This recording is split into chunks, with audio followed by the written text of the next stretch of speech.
CH-242 मुझे अकेले रहने की आदत है। वीर को ऐसा लग रहा था जैसे कि अपन सा थंडर एसेंस को विकसित करने के लिए बड़ी मात्रा में नई थंडरग्रास को इकट्ठा करने का उसका सपना केवल एक भ्रम था। अगर वो अपने थंडर एसेंस को विकसित करना चाहता है तो उसे कई सौ साल या 1000 साल पुरानी थंडरग्रास ढूंढनी होगी। उसे थंडर चिपकली के शरीर से थंडर एनर्जी निकालने का तरीका भी खोजना होगा, और अगर कोई मामूली मौका भी मिलता है तो उसे थंडर क्रश माउंटेन के भीतर थंडर एसेंस को खोजना होगा। बेशक वीर ने उस आखिरी संभावना की कोई उम्मीद भी नहीं की थी। अगर थंडर एसेंस थी भी तो वह सबसे अधिक संभावना थंडर क्रश माउंटेन के शिखर के भीतर होगी, जहां साल भर बिजली गिरती रहती है। केवल अपनी वर्तमान ताकत के साथ उसके लिए शीर्ष तक पहुंचने का कोई रास्ता नहीं था। वीर आगे बढ़ता रहा। अचानक उसने आगे से लड़ाई की हल्की आवाजें सुनी। इन जंगलों की ऊंची घास में किसी को खूंखार जानवरों से ज्यादा सावधान रहना पड़ता था। उन्हें दूसरे फाइटिंग मास्टर से भी सावधान रहना पड़ता था। किसी को मारना और उसकी सारी संपत्ति चुरा लेना बहुत आसान था, उन्हें यहाँ सड़ने के लिए छोड़ देना और यह पता न लगाने देना कि यह किसने किया। हालांकि वीर को इसकी चिंता नहीं थी। ऐसा इसलिए था क्योंकि थंडर क्रश माउंटेन के बेस के आसपास रहने वाले फाइटिंग मास्टर्स ज्यादातर बोन पावर एनहांसिंग स्टेज से नीचे थे। हालांकि ऐसा कहा जाता था कि महावीर स्टेज के फाइटिंग मास्टर्स भी थंडर क्रश माउंटेन के आधे से ज्यादा हिस्से तक नहीं जा सकते थे, लेकिन सच तो यह था कि महावीर स्टेज के फाइटिंग मास्टर्स यहाँ कभी नहीं आते थे। ऐसा इसलिए था क्योंकि थंडर क्रश माउंटेन में आने का एकमात्र फायदा थंडरग्रास को प्राप्त करना था। यहाँ आने वाले फाइटिंग मास्टर्स सिर्फ थंडरग्रास लेने आते थे। 100 साल पुराने थंडरग्रास को 100 टोका के सिक्कों से थोड़े ज्यादा में बेचा जा सकता था। यह इतनी कम रकम थी कि एनर्जी कंडेंसेशन स्टेज के फाइटिंग मास्टर्स और उससे ऊपर के लोग नजर भी नहीं डालते। जैसे ही वीर घास के बीच से गुजरा, उसने अपने सामने आकृतियां चमकती हुई देखी। लड़ाई की आवाजें धीरे धीरे साफ होती जा रही थी और वह तलवारों की टकराने की आवाज के साथ साथ जानवरों की गहरी दहाड़ भी साफ साफ सुन सकता था। जैसे ही वीर ने अपनी स्प्रिट पावर को फैलाया, वह यह महसूस करने में सक्षम था कि कुछ ही दूरी पर एक फॉर्मेशन में 5 फाइटिंग मास्टर्स एक मैजिकल बीस्ट को घेर रहे थे। यह मैजिकल बीस्ट एक गैंडे की तरह दिखता था, लेकिन इसकी पीठ पर कई धारियां थी और इसकी पूंछ मोटी और लंबी थी, जिसके सिरे पर कांटे थे। जिस ऑरा को वो प्रदर्शित कर रहा था, उससे वो किसी पावर मसल्स ट्रेनिंग स्टेज के फाइटिंग मास्टर से कमजोर नहीं लग रहा था। इसकी त्वचा खुरदरी थी और मांस मोटा था। जब भी वो अपनी लंबी और नुकीली पूंछ को हिलाता था तो इसके पीछे एक ऐसी शक्ति उत्पन्न होती जो आसानी से पत्थरों को चकनाचूर कर सकती थी। मैजिकल बीस्ट 5 फाइटिंग मास्टर्स से घिरा हुआ था, 3 पुरुष और 2 महिलाएं। उनके सीने के दाहिने हिस्से को ढकने वाले कब्जों पर एक छोटे काले ड्रैगन के आकार का प्रतीक था। ऐसा लग रहा था जैसे वे एक ही परिवार या एक ही स्कूल से हों। दोनों महिलाएं एक जैसी लगभग जुड़वा लग रही थी और लगभग 18 या 19 साल की लग रही थी। इन दोनों बहनों की कल्टीवेशन शुरुआती फुल बॉडी मसल्स ट्रेनिंग चरण पर थी और वे लंबी तलवारों का इस्तेमाल कर रही थी। हमलों में ताकत की कमी थी और उनके ब्लेड से तलवार के स्लैश अटैकों ने लोहे के बख्तबंद गैंडे के शरीर पर केवल सती कट छोड़े। एक युवा व्यक्ति जिसकी उम्र इन जुड़वा लड़कियों के लगभग बराबर थी, वह भी शुरुआती फुल बॉडी मसल्स ट्रेनिंग चरण में था। उसकी ताकत जुड़वा लड़कियों से थोड़ी कम थी। अधिक से अधिक वह एक कमजोर और प्लान बी के रूप में काम कर सकता था। अंत में अंतिम 2 बड़े फाइटिंग मास्टर्स थे, क्रमशः शुरुआती पावर मसल्स ट्रेनिंग चरण और पीक पावर मसल्स ट्रेनिंग चरण वाले। जो व्यक्ति हमले का नेतृत्व कर रहा था वह पीक पावर मसल्स ट्रेनिंग स्तर का फाइटिंग मास्टर था। उसने एक शानदार काली पोशाक पहनी हुई थी और उसने अपने हथियार के रूप में एक डार्क स्टील के डंडे का इस्तेमाल किया था। एक मैजिकल बीस्ट के खिलाफ जिसका शरीर पूरी तरह से लोहे के समान मजबूत हड्डियों की प्लेटों से ढका हुआ था, तलवार का इस्तेमाल करना मुश्किल था। इसके बजाय लंबे डंडे का सबसे अधिक प्रभाव था। काले कपड़े पहने फाइटिंग मास्टर की सजगता बहुत तेज थी और हर बार जब मैजिकल बीस्ट अपना लक्ष्य बदलता तो काले कपड़े पहना आदमी मौके का फायदा उठाता और डंडे से उसे जल्दी से दबा देता। उसने खास तौर पर इस मजबूत गैंडे की आंखों के बीच हमला किया। यह वो जगह थी जहां गैंडे के सोचने समझने के तंत्र केंद्र था और यह उसकी सबसे बड़ी कमजोरी भी थी। हालांकि बख्तरबंद गैंडे में जबरदस्त रक्षात्मक क्षमताएं थी, लेकिन वो काले कपड़े पहने फाइटिंग मास्टर को अपने डंडे से उसे कुचलने से नहीं रोक सका। धीरे धीरे उसकी दृष्टि धुंधली होने लगी और उसकी हरकतें धीमी पड़ने लगी, जब तक कि उसकी आंखों और कानों से खून बहने नहीं लगा। काले कपड़े पहने फाइटिंग मास्टर ने एक अवसर देखा और उसका पूरा शरीर स्पिरिचुअल ऊर्जा की धारा से भर गया। उसके हाथों में काले रंग का स्टील का डंडा गहरी लाल रोशनी के साथ चमकने लगा। 5 रॉक क्रैकर काले कपड़े पहने फाइटिंग ने अपनी सबसे मजबूत फाइटिंग स्किल का इस्तेमाल करते हुए दहाड़ लगाई। उसके डंडे ने बख्तरबंद गैंडे के माथे पर वार किया और एक जोरदार चटकने की आवाज के साथ बख्तरबंद गैंडे का सिर भीतर की ओर धंस गया। उसकी खोपड़ी टूट गई। लोहे के गैंडे ने एक दयनीय चीख दी, अपने पैरों पर लड़खड़ाया हुआ और अंत में जमीन पर गिर गया। सीनियर डिसाइड ब्रदर की 5 रॉक क्रैकर टेक्निक वास्तव में भयंकर है। अभी 20 साल से भी कम उम्र का एक युवक खतरनाक गैंडे को पीट पीट कर मार मर जाने के बाद जल्दी से काले कपड़े पहने फाइटिंग मास्टर की चापलूसी करने लगा। काले कपड़े पहना फाइटिंग मास्टर मुस्कुराया और ठहाके लगाए और इसका भरपूर आनंद लिया। उसने कहा, लिटिल सोहन, जाकर गैंडे का सीन काट ले, वो चीज बहुत ज्यादा कीमत पर बिक सकती है। ठीक है, सोहन नाम के युवक ने सिर हिलाया और जोश में आकर गैंडे का सीन काटने चला गया। 2 जुड़वा लड़कियां वहां आईं। उन्होंने ईर्ष्या से कहा, सीनियर डिसाइड ब्रदर की 5 रॉक क्रैकर टेक्निक हर दिन भयंकर होती जा रही है। हम बहनों ने अभी तक कोई फाइटिंग टेक्निक नहीं सीखी है। सभी शब्द चापलूसी भरे थे, भीतर थोड़ी नाराजगी भी छिपी थी। एक साधारण फाइटिंग मास्टर के लिए फाइटिंग टेक्निक जैसी विरासत पाना मुश्किल था। इन 5 लोगों को फाइटिंग मास्टरों का सबसे निचला स्तर माना जा सकता है। उनका टैलेंट प्रभावशाली नहीं था और वे एक साधारण पारिवारिक पृष्ठभूमि से थे। वे फाइटिंग आर्ट के एक अज्ञात छोटे स्कूल में शामिल हुए थे, लेकिन सच में इस स्कूल में सिर्फ 1 दर्जन से ज्यादा छात्र थे। उनके पास सिर्फ एक तथाकथित मास्टर था जो शीर्ष स्तर पर था। कालोविनिया अकादमी के लोअर हॉल के सबसे बुरे शिष्यों की तुलना में इन 5 लोगों के बीच अभी भी एक बड़ा अंतर था। दोनों बहनों की शिकायतें सुनकर काले कपड़े पहना फाइटिंग मास्टर हंसा और मुस्कुराते हुए कहा, कोमल, चंद्रा, निराश मत हो। तुम दोनों का फाइटिंग टैलेंट अच्छा है। जब तक तुम दोनों कड़ी मेहनत करती हैं और अच्छा बनने के लिए प्रयास करती हैं, तब तक मास्टर स्वाभाविक रूप से तुम्हें सिखाएंगे। 2 दिनों में जब मुझे मौका मिलेगा, मैं तुम्हारे लिए मास्टर से एक अच्छी बात कहूंगा और उनसे 9 आर्ट ऑफ स्वॉर्ड टेक्निक तुम्हें सौंपने के लिए कहूंगा। दोनों बहनों ने ये सुना और खुश हो गई। उन्होंने प्यार से कहा, धन्यवाद सीनियर डिसाइड ब्रदर। काले कपड़े पहने फाइटिंग मास्टर ने संतुष्टि में सिर हिलाया। उसे दूसरों के भाग्य को प्रभावित करने में सक्षम होने की भावना पसंद थी, खासकर जब वो एक खूबसूरत जुड़वा महिलाओं की जोड़ी थी। लेकिन इस समय उसने वीर को बहुत दूर नहीं देखा। ऐसा लग रहा था जैसे ये युवक अचानक कहीं से प्रकट हो गया हो। वो चौंक गया कि उसने अब तक उसे नोटिस नहीं किया था।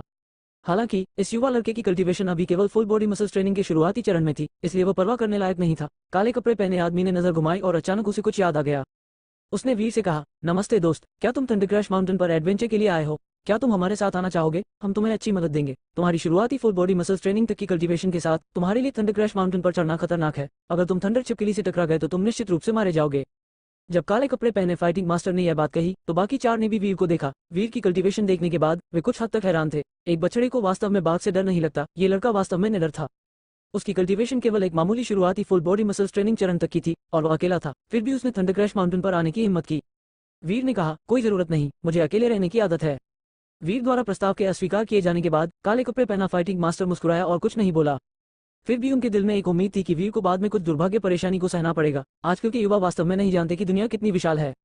15 या 16 साल के बच्चे के लिए शुरुआती फुल बॉडी मसल्स ट्रेनिंग चरण में कल्टीवेशन करना प्रभावशाली था। हालांकि ये सामान्य बात थी कि उसका दिल आत्मविश्वास से फूल जाएगा और यह सोचकर कि वो दुनिया से ऊपर है, उसे थोड़े दुखद भाग्य को सहना पड़ेगा। सबसे खराब स्थिति में वो अपनी जान भी गंवा देगा। काले कपड़े पहने फाइटिंग मास्टर के बगल में बैठे युवक ने वीर के इंकार को सुनकर अपने होंठ सिकुड़े और फुसफुसाया। उसे नहीं पता कि उसके लिए क्या अच्छा है। अगर सीनियर डिसाइड ब्रदर उसे अपने साथ ले जाने के लिए तैयार थे तो वह पहले से ही उसके बारे में बहुत अच्छा सोच रहे थे। क्योंकि उसने ब्रदर के प्रस्ताव को अस्वीकार कर दिया, इसलिए वह जल्द या बाद में मारा जाएगा।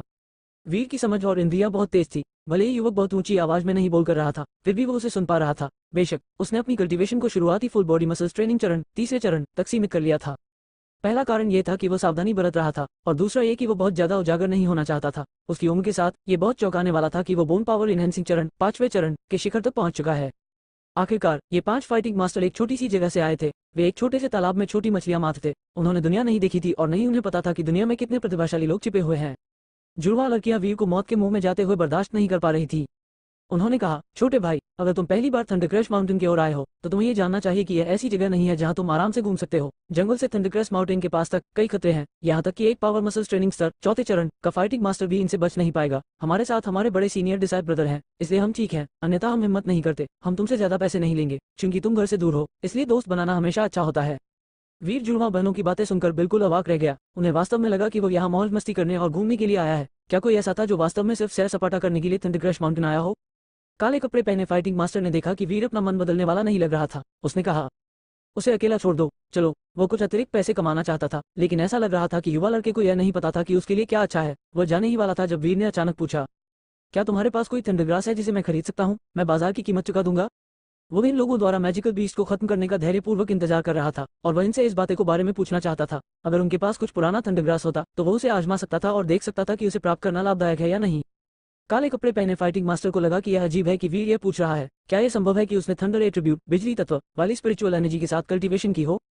वो थंडरग्रास क्यों खरीदना चाहेगा? या वो इसे अपनी क्लैन के लिए खरीद रहा था? अगर उसकी क्लैन को थंडरग्रास खरीदने की जरूरत होती तो भी उसकी क्लैन एक अकेले बच्चे को इसके लिए नहीं आने देती। काले कपड़े पहने फाइटिंग मास्टर ने हिचकिचाते हुए पूछा, आपको कितने साल पुराना थंडरग्रास चाहिए? वीर ने कहा, जितना पुराना होगा उतना ही अच्छा होगा, मैं आपको कीमत तय करने दूंगा।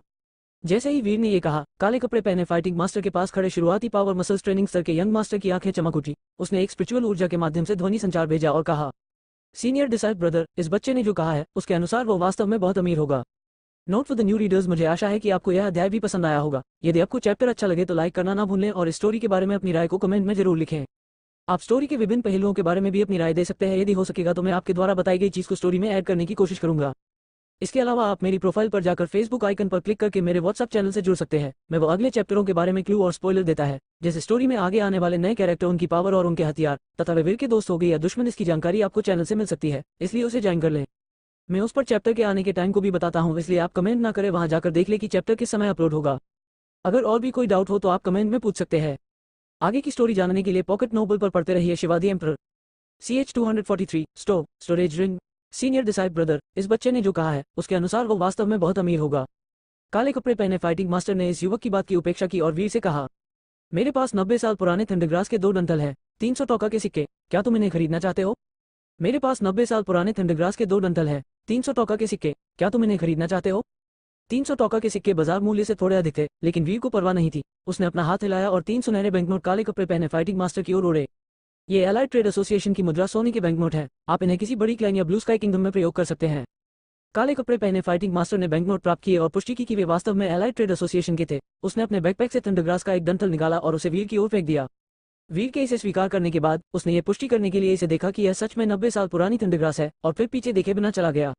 जब काले कपड़े पहने फाइटिंग मास्टर ने देखा कि वीर ने अपनी उंगली पर अंगूठी को धीरे से छुआ और थंडरग्रास तुरंत गायब हो गया, तो उसकी आंखों में एक रोशनी चमक उठी। वो एक पल के लिए झिझका और फिर वीर को जाने दिया। वीर के गायब हो जाने के बाद शुरुआती पावर मसल्स ट्रेनिंग स्तर के यंग मास्टर ने बड़बड़ाते हुए कहा, सीनियर डिसाइप ब्रदर, वो आदमी अभी अभी कितना रसीला और मोटा भेड़ लग रहा था। मुझे यकीन है कि उसके शरीर पर 1800 से कम टोका के सिक्कों जितना ट्रेजर नहीं होगा और आपने उसे ऐसे ही जाने दिया। मेरी राय में हम उसे बस पकड़ सकते थे। अगर उसे नहीं पता कि उसके लिए क्या अच्छा है तो हम। युवक ने उसकी गर्दन काटने का इशारा किया। काले कपड़े पहने फाइटिंग मास्टर ने उसे खाली देखा और कहा, 1800 टोका के सिक्के, तुम्हें लगता है कि वो लड़का इतना सरल है? उस लड़के के पास एक स्टोरेज रिंग है। यह ऐसी चीज है जिसे हमारे मास्टर भी नहीं खरीद सकते। 1800 टोका के सिक्के शायद उसकी नजर में कुछ भी नहीं है। Storage ring? युवक अवाक रह गया। अरे, वह थंडरक्रश माउंटेन पर ऐसी चीज क्यों लेकर आया? मैं शायद अपने जीवन में कभी इतना पैसा नहीं कमा पाऊंगा। इतना अमीर जूनियर यहाँ क्यों आएगा? वो थंडरग्रास के लिए आया था, लेकिन मुझे नहीं पता कि उसे इसकी जरूरत क्यों है। युवक को ऐसा लगा जैसे उसे अचानक कुछ एहसास हुआ हो। उसने जल्दी से कहा, सीनियर डिसाइप ब्रदर, चूंकि उसके पास स्टोरेज रिंग है तो उसके पास शायद कई हजारों टोका के सिक्के या बैंकनोट होंगे। अगर हम उसे लूट लें तो हमें अपने जीवन में फिर कभी चिंता करने की जरूरत नहीं पड़ेगी। काले कपड़े पहने फाइटिंग मास्टर अचानक भड़क गया जब उसने युवक को ये कहते सुना। वो लड़का निश्चित रूप से किसी बड़े सेक्ट या कुलीन परिवार से संबंधित होगा। उस तरह के व्यक्ति के शरीर पर हमेशा कई खजाने होते हैं और उस तरह के लोगों से निपटना बहुत मुश्किल होता है। अगर हम उसे रोक नहीं पाते हैं तो उसके बाद हम सिर्फ मरने का इंतजार कर सकते हैं। और वो मूव नहीं लगता। अगर वो सिर्फ full body muscles training stage पर होने के बावजूद थंडरक्रश माउंटेन पर आया है तो मैं भी अंदाजा नहीं लगा सकता कि उसके पास अपनी जान बचाने के लिए किस तरह के तुरुप के पत्ते होंगे। इसके अलावा हम लुटेरे नहीं हैं। हम खुद को खिलाने के लिए भोजन खोजने की अपनी क्षमता पर भरोसा करेंगे। पछताने से बेहतर है कि सुरक्षित रहें। चोरी और डकैती बहुत खतरनाक चीज है। जल्दी या बाद में हम असफल हो जाएंगे और जमीन में दफन हो जाएंगे। दूसरे युवक ने अपने होंठ सिकोड़े। वो इस निर्णय से थोड़ा असहमत था। जाहिर है वो वीर के पास मौजूद कई दसियों हजार टोका के सिक्कों के बारे में सोचता रहा। उसकी राय में चाहे 16 साल का छोटा लड़का कितना भी भयंकर क्यों न हो, वो मुझसे कितना अधिक भयंकर हो सकता है। जुड़वा लड़कियां हैरान थी। उन्होंने पूछा, सीनियर डिसाइप ब्रदर, स्टोरेज रिंग क्या है? हाँ, स्टोरेज रिंग एक तरह का भंडारण ट्रेजर है। ये केवल एक रिंग के आकार का है, लेकिन इसमें कई दर्जन वर्ग फुट की चीजें संग्रहित की जा सकती हैं। बस मेरे एनर्जी कंडेंसेशन चरण तक पहुंचने का इंतजार करो और मैं खेलने के लिए एक ले लूंगा। उस समय मैं तुम्हें ये दिखाऊंगा। सच में बढ़िया। अगर हमारे पास ऐसा कुछ होता है तो जब हम एडवेंचर के लिए बाहर निकलेंगे तो हमें अपने बैकपैक की जरूरत नहीं पड़ेगी। जुड़वा लड़कियां इस अद्भुत ट्रेजर के बारे में सुनकर अविश्वसनीय रूप से उत्साहित थी। एनर्जी कंडेंसेशन चरण तक की क्लिटरेशन करना और खेलने के लिए एक खरीदना, ये बिना किसी योग्यता के केवल शेख ही बिखेरना है। शुरुआती फुल बॉडी मसल्स ट्रेनिंग चरण की क्लिटरेशन वाले युवक ने अपने दिल में आलोचना की जब उसने काले कपड़े पहने फाइटिंग मास्टर को 2 खूबसूरत जुड़वा लड़कियों के सामने दिखावा करते देखा। बेशक ये कुछ ऐसा था जिसे वो जोर से बोलने की हिम्मत नहीं करेगा। 10 मील दूर वीर एक चट्टान पर लेग क्रॉस करके बैठा था। उसने अपने हाथ में 2 थंडरग्रास फलों को पकड़ लिया। फल थंडर की हल्की रोशनी के साथ चमक रहे थे। एक पल बाद थंडर की रोशनी गायब हो गई और फल उसके साथ मुरझा गए। वीर ने अपनी आंखें खोली। असहाय होकर उसने मुरझाए हुए फलों को फेंक दिया। 90 वर्षीय थंडरग्रास भी औसत दर्जे का थी। इसका प्रभाव बहुत कम था। नहीं, ये प्रभाव बहुत बहुत कम था। भले ही वो इन फलों में से कई हजारों की ऊर्जा को अवशोषित कर ले, थंडर एसेंस 10% से ज्यादा विकसित नहीं होगा। हजारों थंडरग्रास इकट्ठा करने में कितना समय लगेगा, इसका जिक्र करने की जरूरत नहीं। मुख्य समस्या ये थी कि थंडरग्रास अकेले थंडर एसेंस की वृद्धि को बनाए नहीं रख सकता था। अपने पिछले अनुभवों के अनुसार थंडर एसेंस कम ग्रेड की थंडर और बिजली को अवशोषित करते समय जल्दी से संतुष्ट स्थिति प्राप्त कर लेता था। उसके बाद यह आगे नहीं बढ़ता। हालांकि वीर निराश नहीं हुआ। थंडरक्रश माउंटेन पर आने से पहले उसने खुद को इस तरह की असफलताओं के लिए मानसिक रूप से तैयार कर लिया था। क्योंकि वो थंडरक्रश माउंटेन के पास आया था, इसलिए उसे यहाँ निश्चित रूप से एक सौभाग्यपूर्ण मुठभेड़ मिलेगी। हालांकि एक सच्ची सौभाग्यपूर्ण मुठभेड़ हर किसी को नहीं मिल सकती, अन्यथा हर कोई अब तक अपनी ताकत से इस दुनिया को जीत चुका होता। अगर ऐसा हुआ तो वह अपने लिए एक कैसे पा सकता था? थंडरक्रश माउंटेन की रिकॉर्ड नोट के अनुसार सबसे पुराना थंडरग्रास हजारों साल पुराना हो सकता है और इसका फल बैंगनी रंग का होता है। इस तरह के 1000 साल पुराने थंडरग्रास में बिजली की अतुलनीय शक्ति होती है। अगर मैं उनमें से कुछ पा लेता हूं तो मेरा थंडर एसेंस थोड़ी विकसित हो सकता है। दुर्भाग्य से इस तरह के थंडरग्रास को ढूंढना बहुत मुश्किल है। जब तक थंडरग्रास को पर्याप्त समय दिया जाता है ये किसी भी उम्र तक बढ़ सकता है। यह 1000 या 2000 साल तक जीवित रह सकता है। हालांकि इन वर्षों में अनगिनत फाइटिंग मास्टर्स थंडरक्रश माउंटेन पर आ जाते थे। 50 साल पुराने थंडरग्रास में से अधिकांश को पहले ही तोड़ा जा चुका था। इससे पुराना कुछ कैसे हो सकता है? अगर वो 1000 साल पुराना थंडरग्रास ढूंढना चाहता था तो संभवतः ये केवल शिखर के पास के क्षेत्रों में ही होगा जहां कोई भी जाने की हिम्मत नहीं करता। हालांकि एक बार पहाड़ की ढलान पार करने के बाद वो ऐसे क्षेत्रों में पहुंच सकता था जहां महावीर स्टेज फाइटिंग मास्टर्स को भी सावधानी से चलना पड़ता था। हालांकि वीर के शरीर में थंडर एसेंस था और वह थंडर और बिजली के प्रति बहुत प्रतिरोधी था, फिर भी वो बहुत अधिक ऊंचाई तक नहीं जा सकता था। जब वीर अपने संभावित कार्यों के बारे में सोच रहा था तो उसने अचानक अपने पीछे से एक जानवर की बहरा कर देने वाली दहाड़ सुनी। ये बिल्कुल एक थंडरस्ट्रक की तरह थी जो आकाश की ऊंचाइयों से हुई हो। जल्द ही चीखें सुनाई देने लगी। इन दयनीय चीखों को सुनकर वीर उन्हें पहचानने में सक्षम था कि वे लोग थे जिनके पास से वो कुछ क्षण पहले गुजरा था। उसका दिल धड़क उठा और वो तुरंत पीछे की ओर भागा। थंडरक्रैश माउंटेन रिकॉर्ड नोट के अनुसार ये दहाड़ जो एक थंडर स्ट्राइक की तरह थी, सबसे अधिक संभावना एक थंडर छिपकली होने की हो सकती थी। वीर देखना चाहता था कि थंडर छिपकली कैसी होती है। वो पहले से ही थंडरक्रैश माउंटेन पर बहुत समय से था, फिर भी यह पहली बार था जब उसने एक छिपकली की बिजली की आवाज सुनी थी। वो देखना चाहता था कि उसे थंडर छिपकली से निकलने वाली बिजली से कितना डरना चाहिए और वह थंडरक्रैश माउंटेन पर कितनी ऊंचाई तक चढ़ सकता है। और वह ये भी जानना चाहता था कि क्या थंडर छिपकली उसकी थंडर एसेंस के लिए पोषण बन सकती है और क्या उनका शिकार करना उसके लिए लाभदायक होगा। वीर ने अपनी मूवमेंट टेक्निक एक्टिवेट की। उसका शरीर बिल्कुल बिजली की चमक जैसा लग रहा था क्योंकि उसकी गति बहुत तेज थी। उसके आसपास का दृश्य टेढ़ा मेढ़ा लग रहा था। वीर ने उस 10 मील की दूरी को सिर्फ 1 दर्जन सांसों में पार कर लिया। जब वह पहुंचा तो उसने एक विशालकाय मैजिकल बीस्ट देखा जिसका पूरा शरीर चमकती हुई लाल रंग की धारियों से ढका हुआ था। ये छिपकली जैसा ही लग रहा था, लेकिन इसकी पीठ ऊंची थी और इसका पूरा शरीर बहुत ज्यादा हड्डीदार प्लेटों से भरा हुआ था। ये वास्तव में एक विशाल लाल बार के ड्रैगन जैसा दिखता था। इस समय लाल थंडर छिपकली के सामने 4 लोग खड़े थे जो पूरी तरह से घबराए हुए थे। उनमें से सबसे आगे पावर मसल्स ट्रेनिंग के शिखर वाला काले कपड़े पहना सीनियर डिसाइड ब्रदर था। शुरुआती फुल बॉडी मसल्स ट्रेनिंग चरण पर उपस्थित 2 जुड़वा लड़कियां और शुरुआती फुल बॉडी मसल्स ट्रेनिंग चरण पर उपस्थित सोहन नामक युवा लड़का। जहां तक उस युवा फाइटिंग मास्टर की बात है जो शुरुआती पावर मसल्स ट्रेनिंग चरण में था, उसका पूरा शरीर काला पड़ गया था और वह जमीन पर गिर गया था। जाहिर है उसने थंडर स्ट्राइक को झेला था। हालांकि उसके भीतर अभी भी जीवन की सांस थी, लेकिन वो मौत के दरवाजे पर दस्तक दे रहा था। सीनियर डिसाइड ब्रदर का चेहरा पीला पड़ गया। वो स्पष्ट रूप से महसूस कर सकता था कि थंडर छिपकली ने पहले ही उस पर अपनी नजरें गड़ा दी थी। जैसे ही वो आगे बढ़ता वो बिजली के हमले का शिकार हो जाता। अरे, इतनी बुरी किस्मत कैसे हो सकती है कि एक शीर्ष बोन पावर एनहांसिंग स्टेज तक की पावर रखने वाली थंडर छिपकली यहाँ हमारे सामने आ गई है। काले कपड़े पहना फाइटिंग मास्टर अपने दिल में रोया। थंडर छिपकली की नजर उस पर थी, इसलिए वो सांस लेने की हिम्मत भी नहीं कर पा रहा था। बाकी 3 फाइटिंग मास्टर्स निराशा के करीब थे। उनके दूसरे सीनियर डिसाइड ब्रदर को अचानक इतना गंभीर घाव लग गया था कि वो मरने के करीब था। वे तीनों मिलकर इस राक्षस के लिए एक मक्खी से भी कम थे। इस समय थंडर छिपकली अचानक गुर्राई। उसने धीरे से अपना सिर घुमाया जैसे उसे अपने पीछे कुछ महसूस हो रहा हो। उसे नहीं पता था कि कब, लेकिन एक छोटा लड़का पीछे से आया था, अपने हाथ में एक पतली कृपान पकड़े हुए और घास में खड़ा था। हालांकि इस छोटे लड़के में बिल्कुल भी ऑरा जैसी कोई चीज नहीं थी। थंडर छिपकली को पता नहीं था कि क्यों, लेकिन उसे अचानक खतरे का बहुत अधिक एहसास हुआ। यह वही है। काले कपड़े पहने फाइटिंग मास्टर और जुड़वा लड़कियों ने पाया कि वीर वापस आ गया है। वो वापस क्यों आया? क्या वो वापस आया खासतौर पर इस थंडर छिपकली के लिए? काले कपड़े पहने फाइटिंग मास्टर को इस बात का एहसास था। हालांकि उसे बस भ्रम ही महसूस हुआ। अगर यह छोटा लड़का वापस भी आ जाए तो वह क्या कर सकता है? हालांकि उसे लगा कि वीर के हाथ में कोई तुरुप का पत्ता है जिसका इस्तेमाल वो अपनी जान बचाने के लिए कर सकता है। काले कपड़े पहने फाइटिंग मास्टर ने अनुमान लगाया कि इस तुरुप के पत्ते का इस्तेमाल मुख्य रूप से ऐसी परिस्थितियों से बचने के लिए किया जा सकता है। उसने कभी नहीं सोचा था कि वीर की फाइटिंग पावर इस हद तक थी कि वह एक शीर्ष बोन पावर एनहांसिंग चरण की ताकत वाली थंडर छिपकली से निपट सकता था। वीर ने हमला करने के लिए कदम नहीं उठाया। वह धैर्यपूर्वक इस बोन पावर एनहांसिंग चरण की पावर वाले मैजिकल बीस्ट के उसकी ओर आने का इंतजार कर रहा था। ऐसा जानवर उसके लिए कोई खतरा नहीं था। वह बस खुद देखना चाहता था कि थंडर छिपकली के पास हमला करने का क्या तरीका है। माहौल कुछ समय के लिए ठहर गया। काले कपड़े पहने फाइटिंग मास्टर ने घबराकर थंडर छिपकली और वीर के बीच देखा। उसने भागने के बारे में सोचा, लेकिन उसे डर था कि थंडर छिपकली अचानक उसके खिलाफ हो जाएगी और उस पर हमला कर देगी। कई आंतरिक संघर्षों के बाद उसने रुकने का फैसला किया और देखा कि इस लड़के में वापस लौटने की हिम्मत कैसे हुई है। थंडर छिपकली ने वीर को चेतावनी देने के लिए कई बार दहाड़ लगाई, लेकिन वीर न केवल वहां से नहीं गया बल्कि कदम दर कदम उसके पास पहुंचा। थंडर छिपकली आखिरकार क्रोधित हो गई। उसके शरीर में फ्लड ड्रैगन की शक्तिशाली ब्लड लाइन बह रही थी। वो इस तरह के उकसावे को बर्दाश्त नहीं करेगी। दहाड़। Note for the new readers, मुझे आशा है कि आपको यह अध्याय भी पसंद आया होगा। यदि आपको चैप्टर अच्छा लगे तो लाइक करना ना भूलें और इस स्टोरी के बारे में अपनी राय को कमेंट में जरूर लिखें।